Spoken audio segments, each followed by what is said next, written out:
Hi everyone! This is Carla from Shopping Apps Tips PH at welcome sa aking YouTube channel. So before we start, gusto ko lang magpasalamat sa mga patuloy na sumusubaybay at sumusuporta sa aking YouTube channel. And again, please don't forget to subscribe to my YouTube channel. And yeah, let's get started!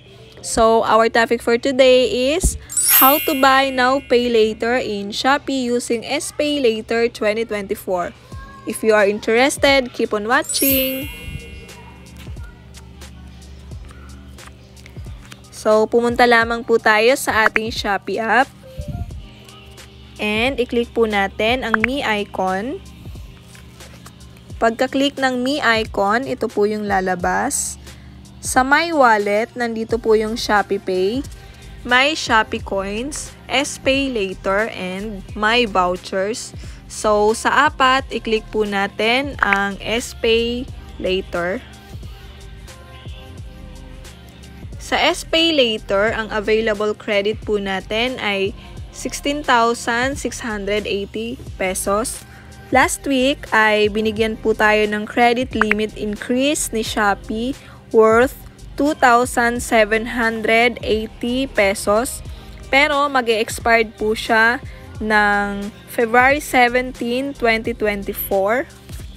So, nagbibigay po ng ganitong credit limit increase si Shopee kapag ikaw ay good payer and on time kang nagbabayad. So, itry po natin gamitin ang SPay Later as our mode of payment. Okay, pumunta lamang po tayo sa ating Shopee cart. Ayan, i-click lang natin siya. Ayan, meron akong naka-add to cart na Lovito Women Casual Plain na kulay green. Since ang uniform po namin every Tuesday ay kulay green. Isa lang po ang meron ako kaya need ko nang umorder ng isa pa. So, i-check ko lang siya. And then, i-click ko po itong checkout button.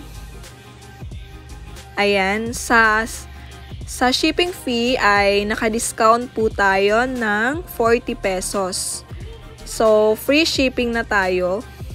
So, sa platform voucher, i-click po natin siya in case na meron pang ino-offer na voucher si Shopee.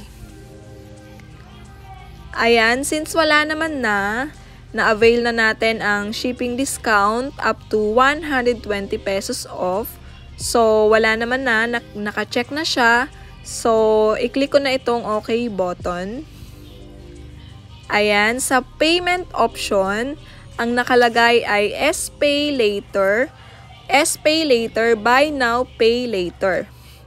So, i-click natin siya. Ayan, si SPay Later ay nag-o-offer siya ng 1 month up to 12 months installment. And then, good news, si Lovito ay 0% interest siya. Hindi po lahat ng Shopee seller ay nag-o-offer ng 0% interest. Karamihan po ay meron pong interest. Ang interest niya po ay 0 up to 5%. So, depende po yon kung magkano yung interest. For example, ang installment nyo ay ginawa nyong 12 month or 12 times, mas malaki po ang interest nun.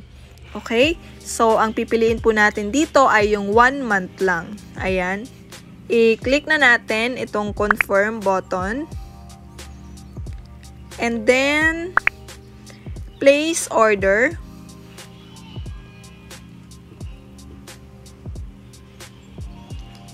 Cancel lang natin. And then, ilagay po natin ang Shopee Pay PIN, yung 6 digits.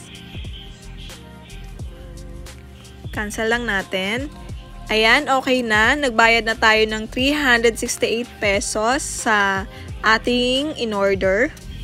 So, ang available credit po natin ay 16,312.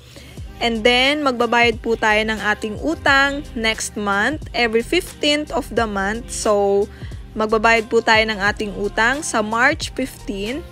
So, mas mabuti kung babayaran natin siya on time or mas maaga pa doon para mabigyan tayo ng credit limit increase ni Shopee. So, yun lamang po. I hope meron po kayong natutunan sa video na ito. Kung meron, paki-like, share, and comment. Thank you for watching. Bye-bye!